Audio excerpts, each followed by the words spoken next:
The summer is here, and with it has come a surge in violent crime. What's the reason for it? But more importantly, what are the solutions? I'm your host, Dr. Claville, and you're listening to State of the Water.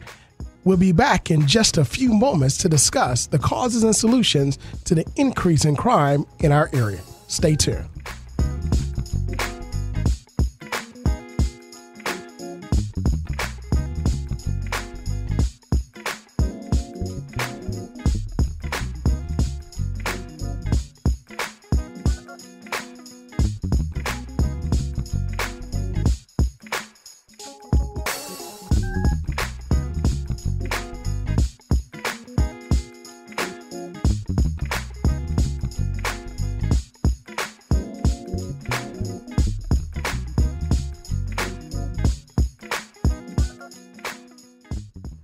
Welcome back. You're listening to State of the Water. I'm your host, Dr. Eric Claville. We want to thank all of you for tuning in with us here on this beautiful Sunday afternoon here in Hampton Roads. The weather, we saw hurricane and tropical storm Elsa come through. We did not get a lot of damage, thank God. We pray for those that did and for those families that lost lives in that particular storm.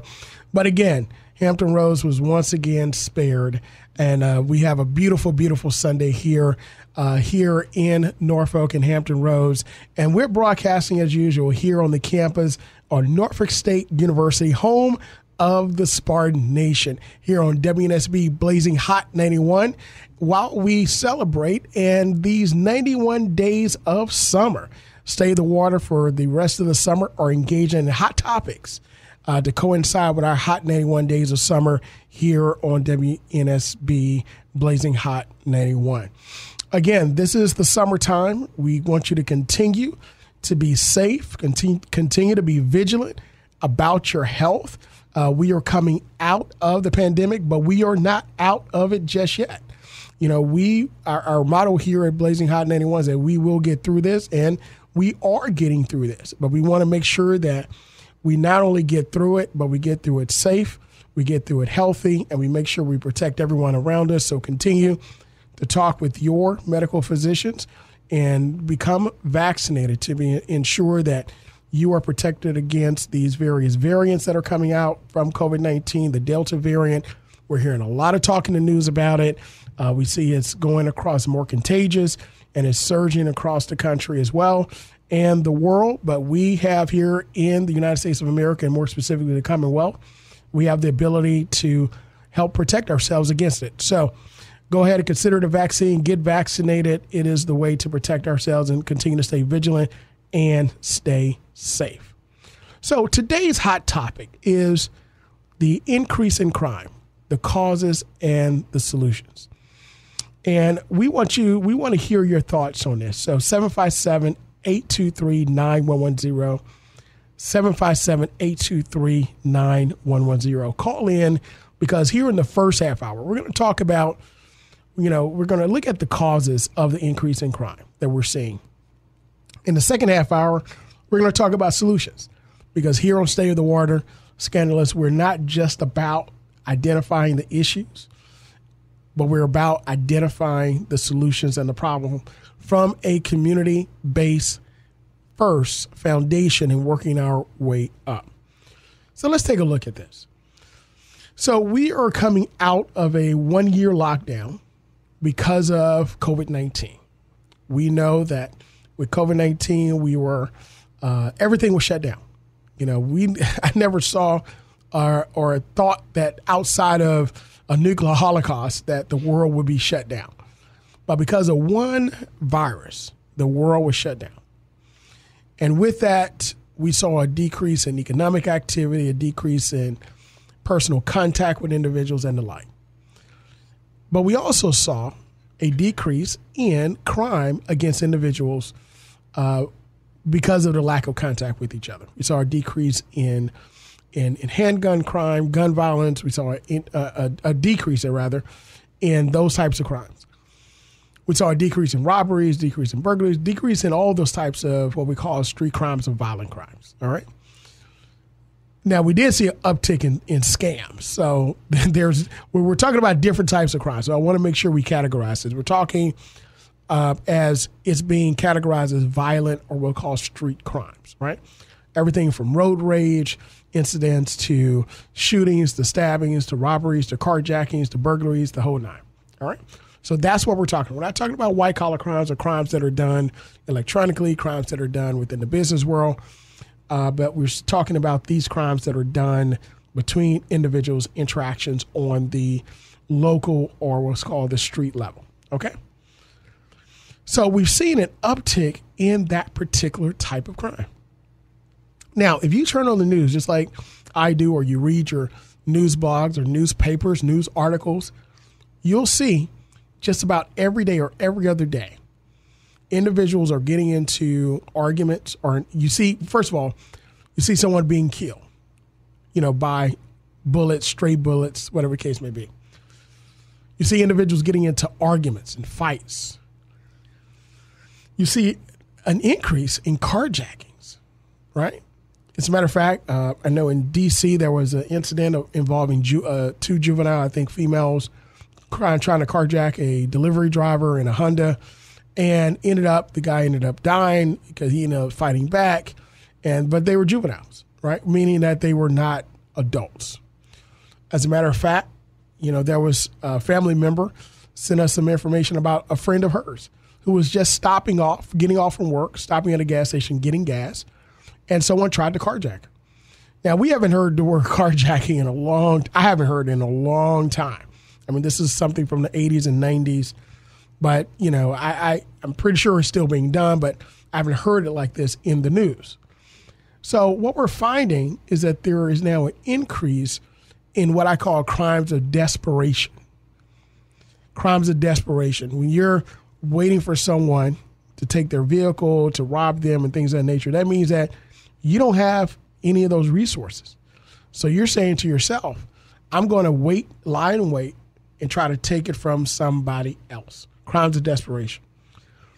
As a matter of fact, Chief Boone here in the city of Norfolk, he said that we got folks shooting each other over some of the darndest crap that means nothing, but obviously means something to them. All right. So he talked about, and this is one of the latest shootings that took place here in this area.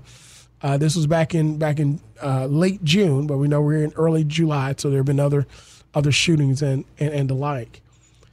But individuals are getting into these arguments.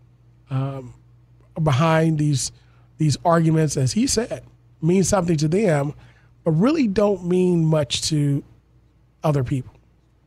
So what this is showing me, Scandalous, is what this is showing me is that there are individuals that now are coming out of their homes and they're interacting with each other again. And as they're interacting with each other again, they're getting into these arguments. They're getting into these spats, and it's like a time bomb that's going off. I want to take this back just a little bit. During the time of the last 4 years, because I don't think this is just started. I don't think this is just, these are just violent people, right? These are violent people. We just need to get more police and lock these people up, right? So that's one approach to it that others are seeing, but we know that doesn't work. But 4 years ago, under former President Donald Trump, I believe, and I've said on this show and I've said on others, he released something in our country and really in our world where people were able to spew such venom, such hatred toward each other without accountability. We saw an increase in people approaching individuals, out of nowhere, accusing them of things, whether it be verbally, assaulting them, physically. We saw, basically over, you must vote for this person, you must feel this way. And then that started to continue to escalate and escalate and escalate, where we saw, individuals who were being abused by individuals in authority, all the way up to January 6th, where we saw thousands of people, tens of thousands of people converge on the U.S. Capitol and then try to overtake the government, right? So we saw something that started, I believe, this is what I believe, it started during that time. Now, couple that with a pandemic, couple that with the economy shutting down for a year, couple that with the stress of being inside, locked in without any way to decompress, couple that with being inundated over social media with hours and hours and hours of video of repeating all of these violent actions. I mean, think about it. With the murder of George Floyd, one of the major impacts that I believe it had on the world was that they were able to view it over and over again while at home, lying in bed, sheltering from the pandemic. It's the same thing that I see with this type of what we call street crime or street level crime. So now you're inundated and you're being programmed for all of this type of interaction. And when you come out from the pandemic, of course, you're still kind of sketchy because you don't know who's been vaccinated. You don't know if a person's not wearing masks. Speaking of wearing masks, I mean, we saw violent uproars, and we're still seeing it even in stores, even on airplanes. Individuals that are not wanting to just put on a mask, engaging in violent behavior against other people that they don't even know, wanting to open up doors on the plane. One situation, unfortunately, a flight attendant, she was trying to tell another passenger, put your mask on. The passenger next to her said, stop leaning over me. And then all of a sudden that passenger gets up and literally just goes at this flight attendant.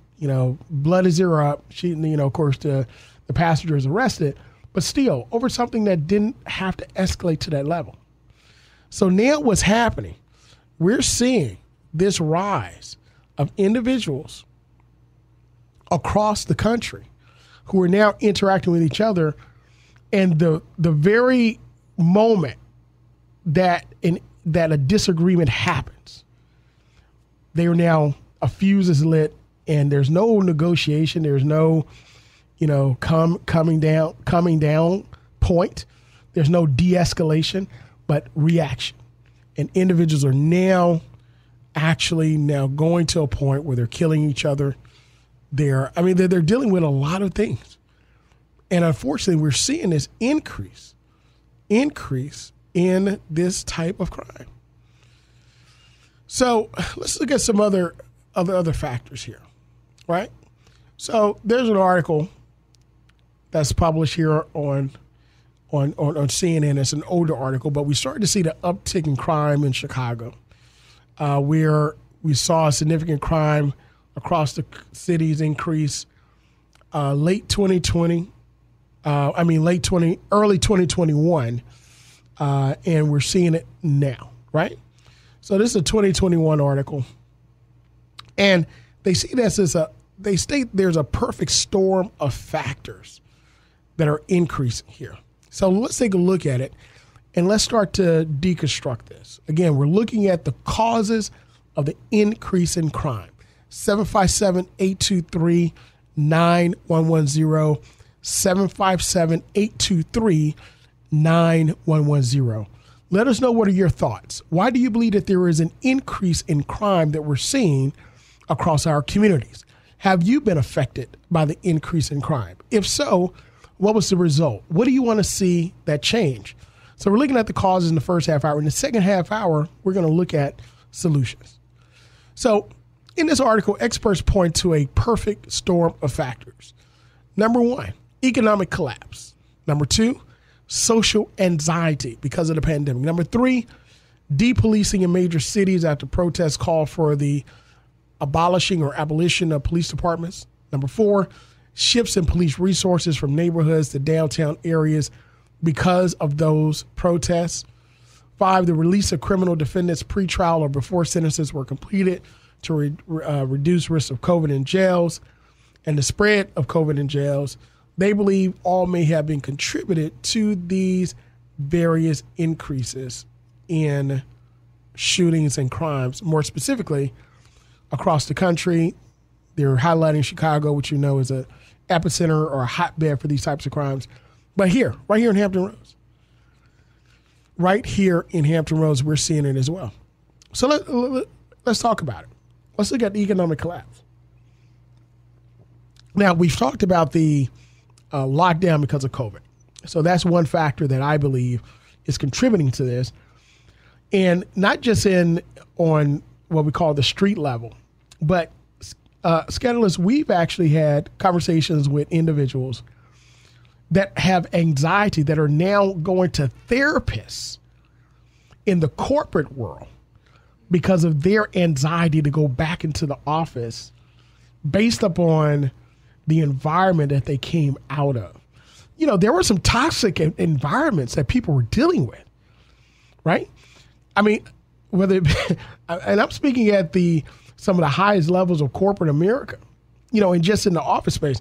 When people were sheltering from the pandemic, they also had an opportunity to shelter from the pandemic in their lives in the office area, you know, where they were enduring this type of undue stress, workplace harassment, and this workplace where it was toxic.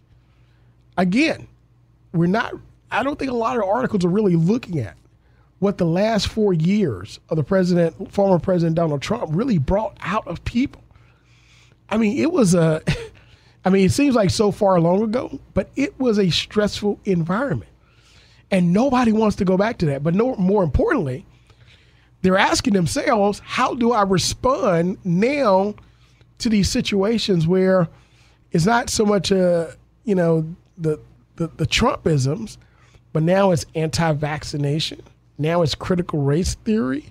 Now it's these voting restrictions that are being created. Now it's these, we're losing our country. All these different, what I call wedge issues of miseducation of America that's now pushing individuals to this anxiety, this social anxiety, this office anxiety that we have. Which kind of leads me to civility. I mean, where's civility in all of this?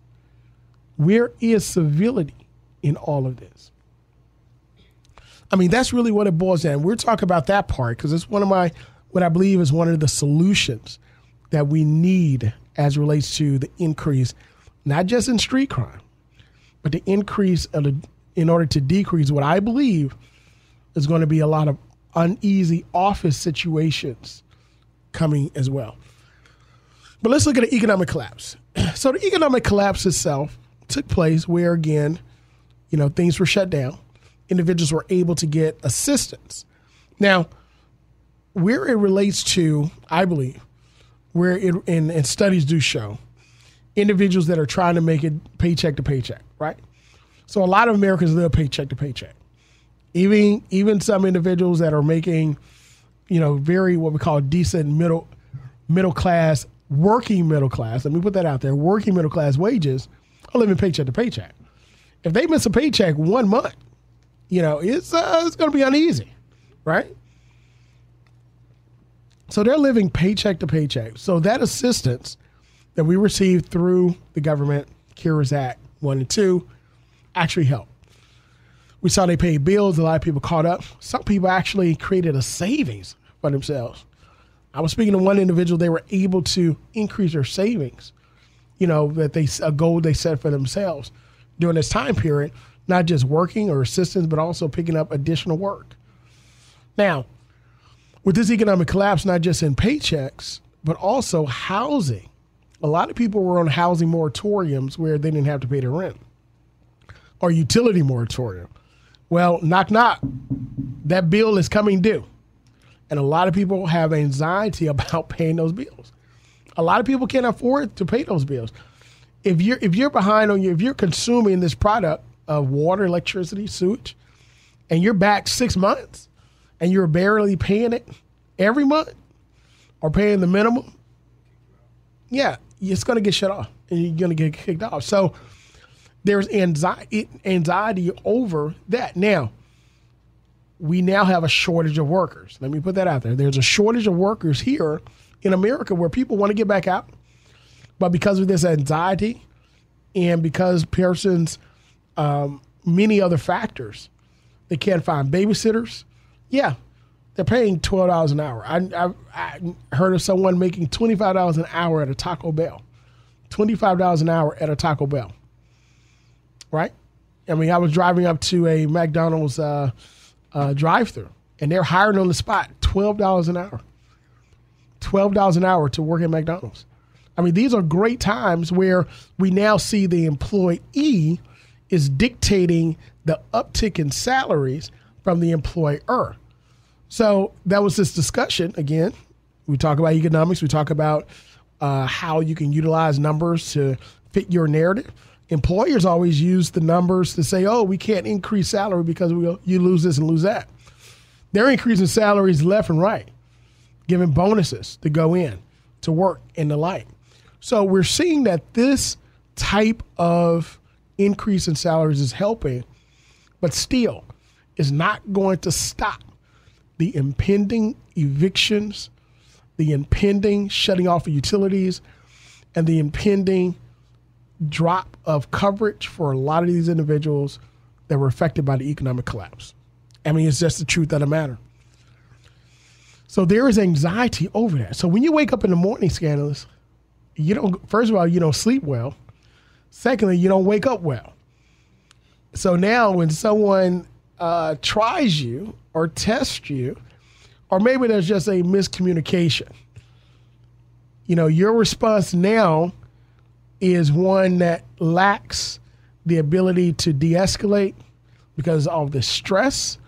It lacks the ability to reason and reckon with somebody else that's dealing probably with the same thing or worse and reacting to you probably out of their stress. And now we get a clash of reactions that have a generational life-changing consequence. Because when you react out of emotion, when you react out of being logical or being illogical, when you react out of anger and frustration, now what ends up happening is that your life is changed forever. Your dependents' lives and loved ones' lives are changed forever. And that community life is changed forever because it takes a productive member out of the community out, and there's a void that's there, which takes a generation to see the negative effects and a generation to change. So 2 generations are now affected because of that bad decision. But these are the factors. These are not just violent people. Nobody's born violent. These behaviors are learned. These behaviors are cultivated in environments of chaos. These environments are cultivated in environments of poverty. These behaviors are cultivated in environments of negativity, which causes depression and the like, and you simply react to it.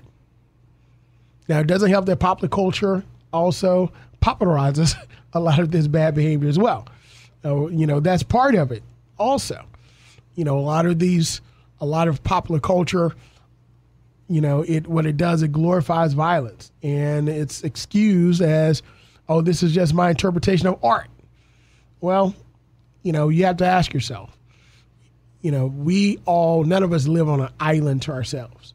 All of us are responsible not only for us, but responsible for our fellow mankind. Our actions have reverberating effects across the board for years and generations down the line. So the economic collapse. So the lockdown because of COVID-19 pandemic. The economic collapse and its effect moving forward. Social anxiety in general is also another cause of what I believe is this uptick in violence. And, this wasn't, of course, we're about 2 months past this article that I'm referencing, but depolicing in major cities, calling for the abolition of the police departments or abolishing. Now, we do see where there is a surge in early retirements or individuals leaving police departments in various cities or major cities because of the protests, because of what has taken place. We see also this happening with Capitol Police, with the insurrection that took place. So there is a deficit in hiring police. Well, this is an opportunity I see for now police departments to reshape themselves. How do we now reimagine policing in America? Well, we got a good playbook. It's called 21st Century Policing under the Obama administration that many departments kind of kicked to the side and didn't even touch. Well, let's dust it off. Let's take a look at it. How do we now start to reimagine our police departments and grow them from our communities so that they can not police our communities, but serve our communities? And that's a change from what we saw in the 80s and pre-80s. You know, well, pre-80s, it was terrorizing our communities. We saw that with Watts and other cities where we had the hot summer of protests, and we had all these violent interaction between police and black communities because of the interaction of police with those communities. So with the increase of the flood of drugs into our community, we saw this now militarized policing in our communities. So how do we now turn the tide on that? And we're going to talk about solutions to that, because drugs and guns are a problem in our communities as well, and really across the country. But it is a problem. But that's part of the solutions in the second half hour. But now it's an opportunity to start reimagining and rebuilding our police departments from the ground up. We can't tweak this and tweak that, because we see tweaking really doesn't work. But it's an opportunity, a bold opportunity to do that. A lot of people aren't cut out for what's called the rebuild, right? Anytime a professional team goes through a rebuild, a lot of the individuals that were there prior, they leave, or they're traded, or they retire, or they're fired. Same thing with corporations when they go through rebuilds and the like. You don't throw the baby out with the bathwater. You don't throw out the police department. You don't throw out the corporation. You don't throw out the team. We're not for that. But we're for improving and rebuilding from the ground up to improve the operations so that they can be the most effective moving forward. We honor our public servants. We honor our police. We honor our firefighters. We honor our military. We honor all those individuals in the State Department, individuals that work in public service. We honor them because they're sacrificing for service to the public. But we also understand that we must reevaluate on a regular basis to determine what is our greatest value and to get the greatest impact from our systems that employ our public servants to serve our communities. So that's where we are as it relates to policing. And then finally, when we take a look at the shift in the release of prisoners to de-escalate, well, one of these issues is they were just released back into the community. It's like, okay, go home and come back, or we're going to monitor you, right? Well, some of that can turn back on you, right? But I think that's a bigger issue moving forward. And how do we now release individuals back into the community moving forward as we release them? But we're going to talk about solutions in the second half hour.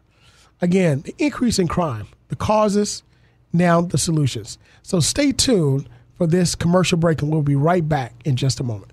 It's summertime, and the blazing hot 91 days of summer is heating up with prizes and surprises from area businesses, tickets to shows and concerts, including a cash payout that's never been done in our history, making you a blazing hot winner. You're the ninth caller!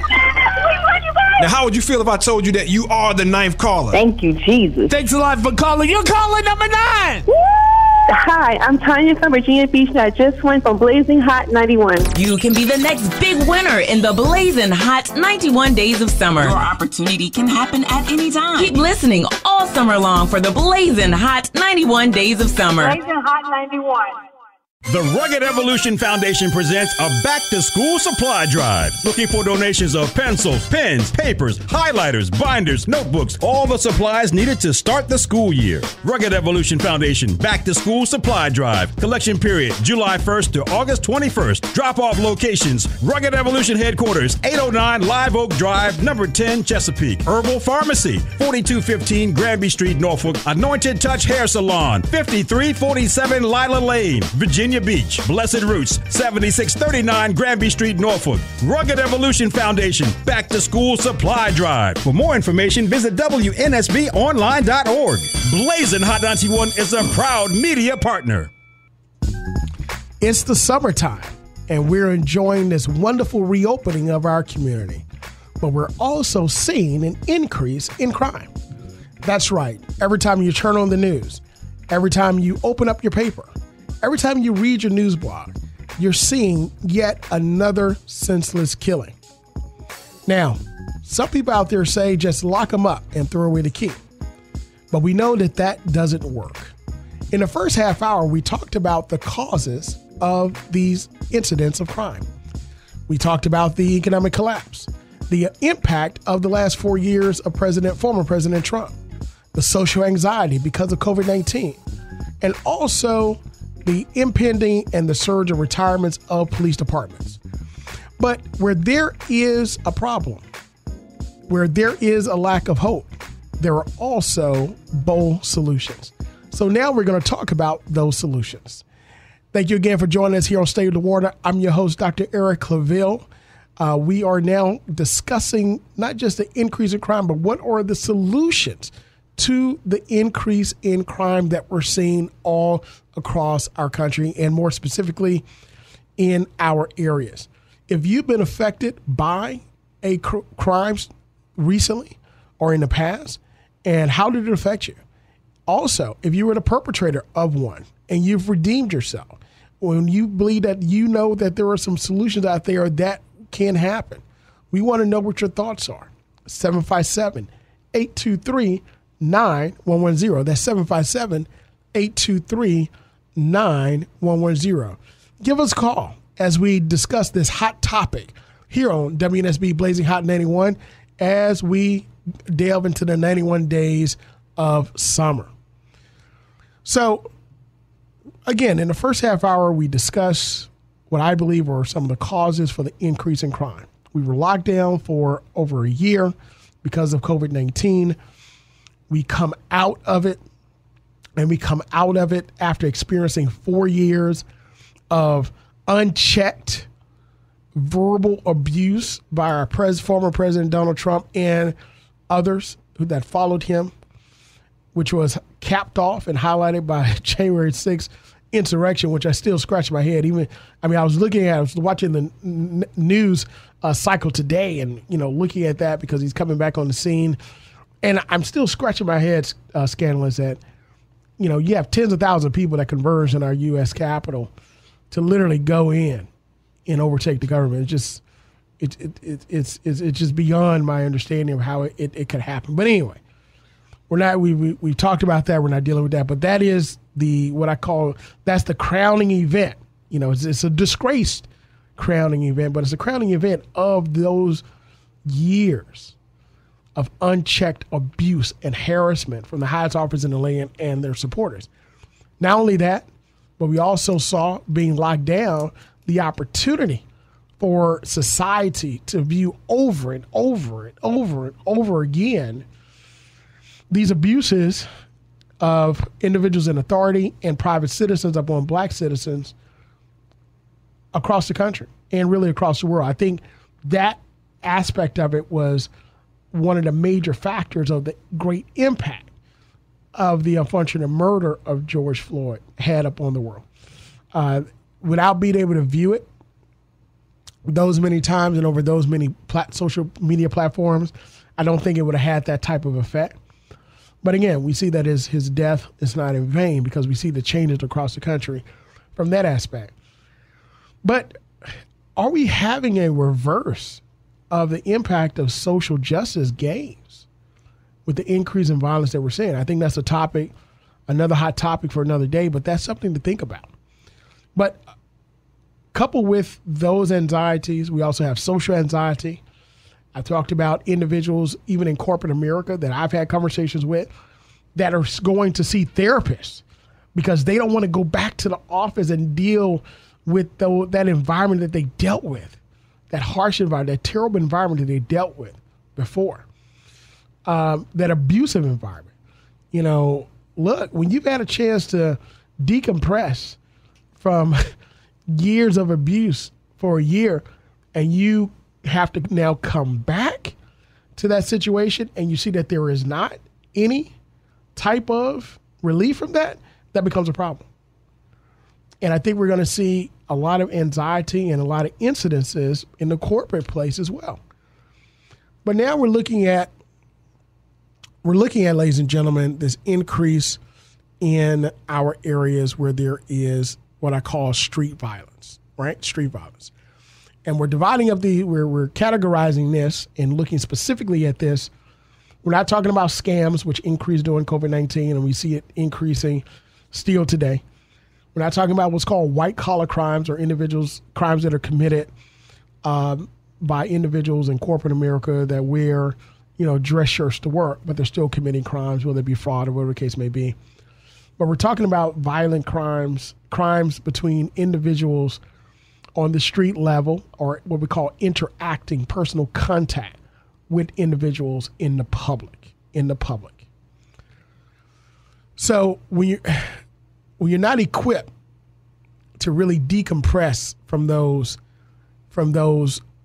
terrible years that we endured because we were basically sheltering ourselves from that, you react in emotions, you react in illogical reasoning, you react out of anger, frustration, because of economic pressures, family pressures. Keep in mind, a lot of families were together and they got closer.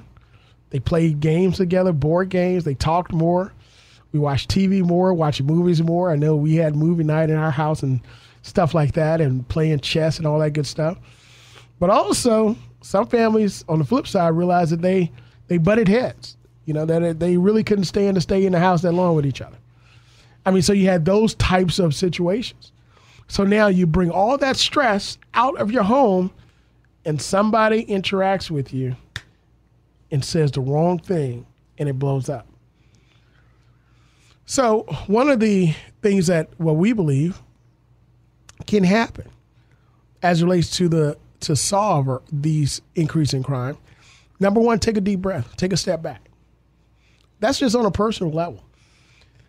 If you are, now these don't cost it doesn't cost any money. We can't legislate it through policy, but these are just things of humanity that we as human beings should do toward each other. Take a deep breath and take a step back. You don't have to prove anything to anybody. You're accomplished. You're a creation.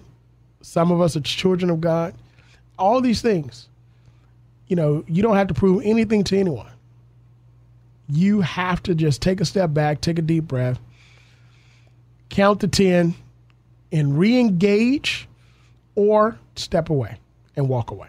It's okay. Walk away. Your womanhood, your manhood is intact. Just walk away. Secondly, you can also give a kind word to someone, right? Sorry about that. Oh, that you do this to me, or that you step on my feet, or whatever the case may be. Apologize. It's okay to apologize. It's okay to take the low road. These are some things, again, doesn't cost any money. Doesn't cost us anything. But it gives us an opportunity, again, as human beings, to show kindness toward each other. Which leads us to the third. Show kindness. Show kindness. If you actually put a smile on your face while you're talking, whether it be over the phone or in person, it changes the atmosphere immediately. And it changes that other person's response. It works. I mean, if you're in telemarketing, if you're in sales, what's called direct marketing or direct sales, they teach you that. When you pick up the phone put a smile on your face and talk with a smile. You're going to get a different response. It works. Matter of fact, telemarketers are still in business today because it works. All right? And then finally, when all that fails, taking a deep breath, counting to 10, walking away, apologizing, being kind, putting a smile on your face. When all that fails, just simply take the low road. And even if it's not your fault, agree to fix it, repair it, pay for it, whatever the case may be, and then be done with it. And these are just easy things that we can do as individuals. That's number one. But now I want to get into some policy that I think we can take a look at. We know that a lot of these crimes happen in a lot of areas of poverty. A lot of these shootings, these killings, take place in areas where there's low income housing, where there are lack of what we call food deserts, where there's lack of proper schools for education. We have increase of what we call homes, broken homes or homes where there's not two parents in the household, where you have increase in illicit dealings of drug use and drug dealing, and also this what we call the black market sale of guns. Now, what ends up happening is that you have areas of these stores that don't sell fresh vegetables, but they sell a lot of alcoholic beverages that are not really good for the community. Whether it be a corner store, whatever type of store it is, we see an increase of these stores that are selling this what we call poison into the community. So what can we do? Number one, I think we could take a look at policies that are stricter toward alcohol. First of all, there should be a study. Well, there are studies that have looked at the proliferation of what we call package stores or liquor stores in these communities. And if you take a look at how many exist per capita in those communities, it is an astonishing amount of stores that sell this type of alcohol. So if you have stricter policies on the amount of stores that can exist or increase in the amount of tax paid on these types of alcoholic beverages, all right, that we see are tied to individuals that are utilizing these substances for whatever reason they're utilizing for to cope with life problems, to drink, or that we see only in these communities, I think we're going to see a decrease in a lot of these activities, criminal activities. Now, you say, well, we can't do that. We can't tax alcohol and so forth and so on. Sure we can. We did it with cigarettes. Cigarettes used to be $1.50 a pack about 20 years ago. Now they're about $11.50 a pack. I mean, they're expensive, but it's because it was a health crisis because of cigarettes to you.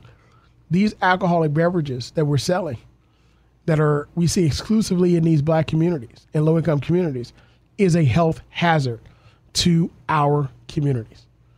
And we're talking about the malt liquor. We're talking about all these liquors that are not good for the community. Really, it's not good to consume anyway, but they're not, especially not good for the community as it relates to that.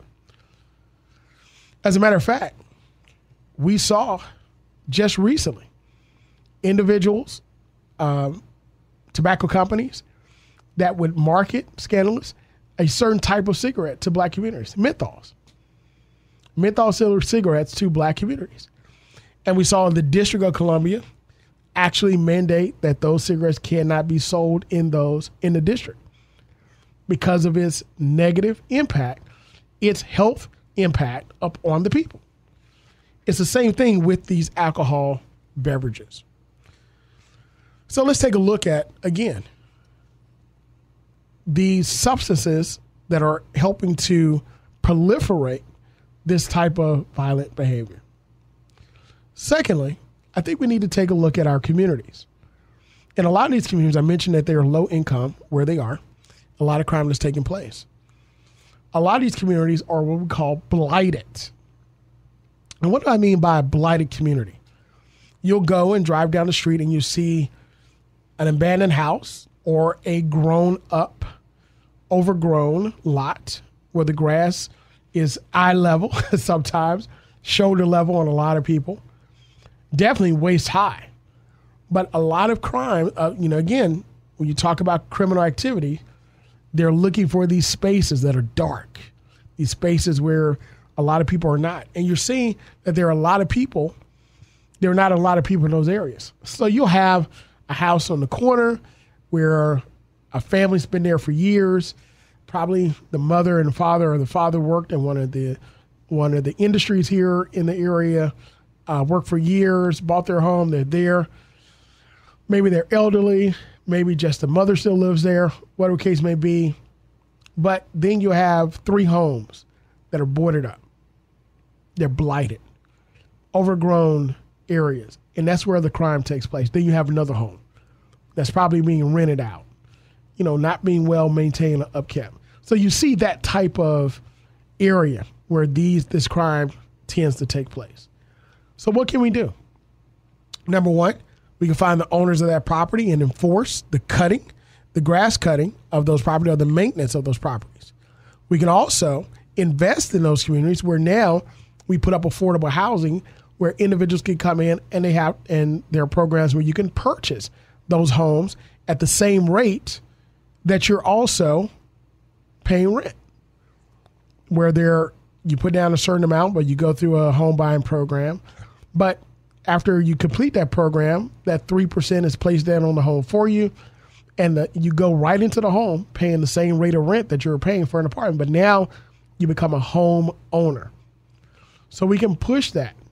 Also, where there are areas where there is no one living there, we can now begin to tear those homes down and make way to clear for development in that area. And we can also light those areas.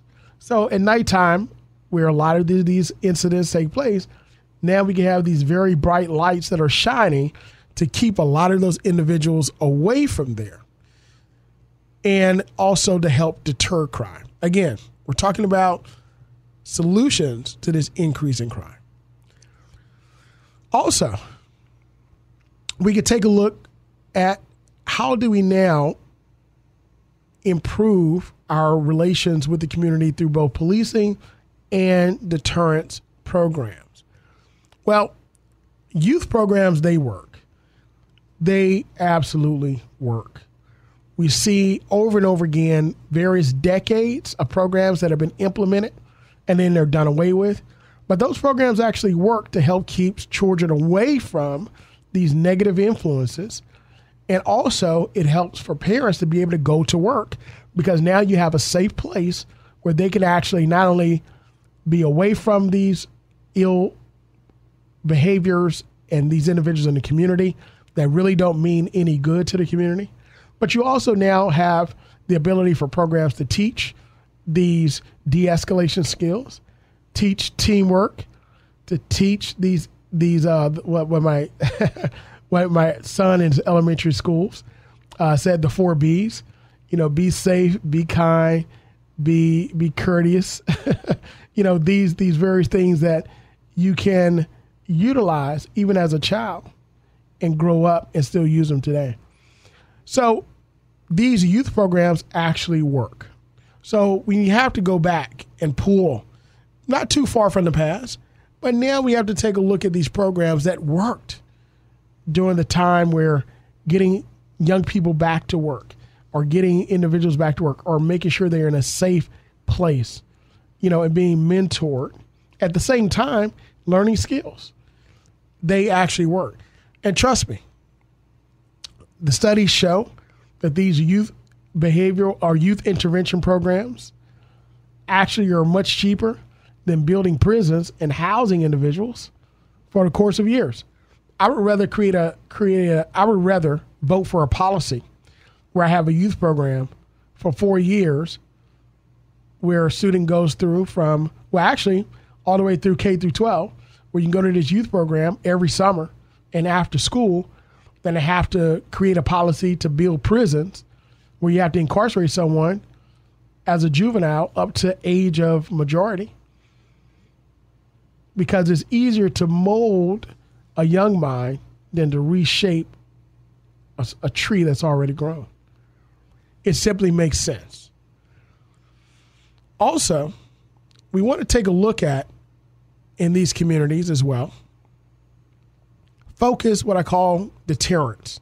So with deterrence, we're going to look at policing in two areas. Again, we're looking at reimagining our policing, our police force, not the militarization of our police force, but the service and the police of our police force. We now can focus our police departments, our police services, in what's called these hot spots of crime. We know that there are certain shootings that take place all the time around certain areas. We know that there are robberies that take place. We know that these various crimes do take place.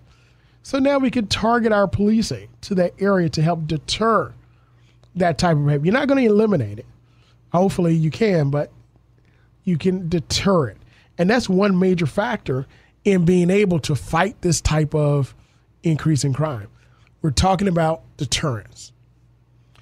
Also, when we have focus policing. So when we talk about focus policing, this is something where it's more so where we target communities with community relations, right? So we're looking at and we're targeting problems that exist in various communities, whether it be general violent behavior, gun violence, gangs, drug dealing, illegal activity, whatever it is.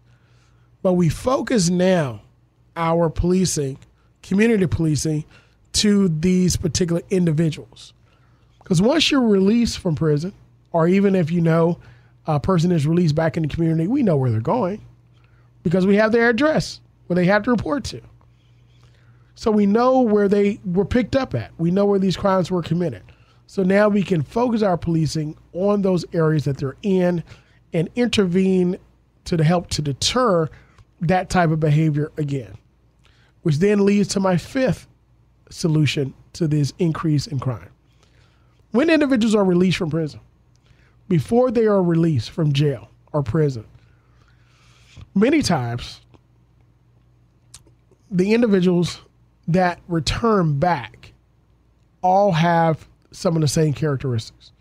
Number one, they couldn't find employment because of their criminal record. Number two, because of the lack of employment, they end up going back to the same activity that they were producing. They got them in jail. Number three, lack of support from their home environment and their community because of the reasons that we talked about previously. So we now have the ability to have a workforce where individuals, while they're incarcerated, they can now transition to a work program. When they get out, they receive these skills and can be hired through those work programs, through employers that are vetted and can receive tax breaks to hire these individuals so that they now receive gainful employment, life skills, and the ability to transition their life back from not to a life of continued crime or continued violent behavior that got them there in the first place, but a life of productivity, being productive and the like. We have that ability to do that. We can do it. And lastly, I think one of the main things that we can do in our communities with this uptick in crime is that we can now target where the drugs are coming in and the guns are coming into our communities. We've had an opportunity to free society and reevaluate a lot of social issues. During that time period, we can also start to reevaluate this cycle of poverty, this cycle of broken homes, this cycle of how drugs are coming into our community, this cycle of how illegal guns are coming to our community.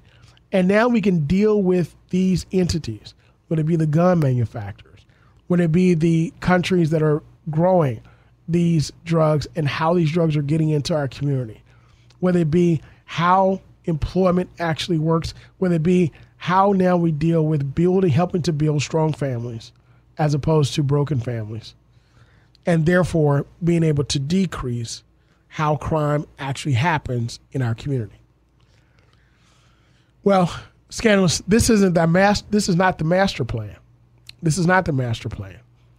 I know that we put a lot of these responsibilities on our police department for them to come in and solve the problem, but it's not their problem to solve. Police departments, for the most part, are reactive. 21st century policing says that instead of being reactive, we can be proactive, which I believe we can. But as a community, we too can be proactive. We too can first start with us. We too can first start with our own behavior, the behavior of our family members, the behavior of our loved ones, and the behavior of those that we care for in our community. You know, anytime I see a young man, this is just me, anytime I see a young man that's behaving in a way that I believe is not conducive to be productive, but behaving in a way that I believe is going to draw more attention in order for them to be harassed, draw more attention for certain behaviors to lead to an act that lacks the logical reasoning. You know, I say, hey, have you thought about doing it this way? Or do you know if you say something like that, this may happen? Or you know if you dress like that or wear your pants like that, you know, this is something that you're going to attract. What do you want to attract? Not in a way that's demeaning them, not in a way that's putting them down, but in a way that's challenging them as intellectual human beings to think about their actions and how can I now change my actions so that they could be more impactful, more positive, more constructive for a better future for myself. And again, it does take a community. It does take a village.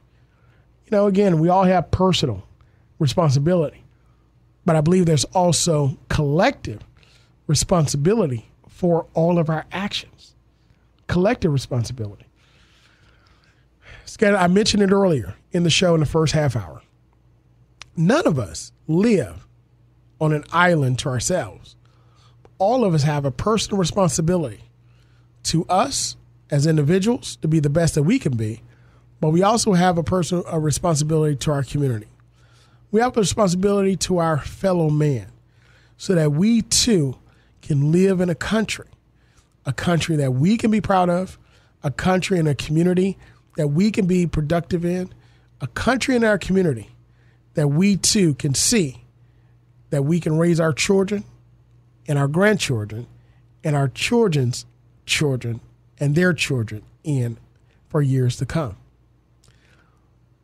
Once again, this is not a one plan fixes all.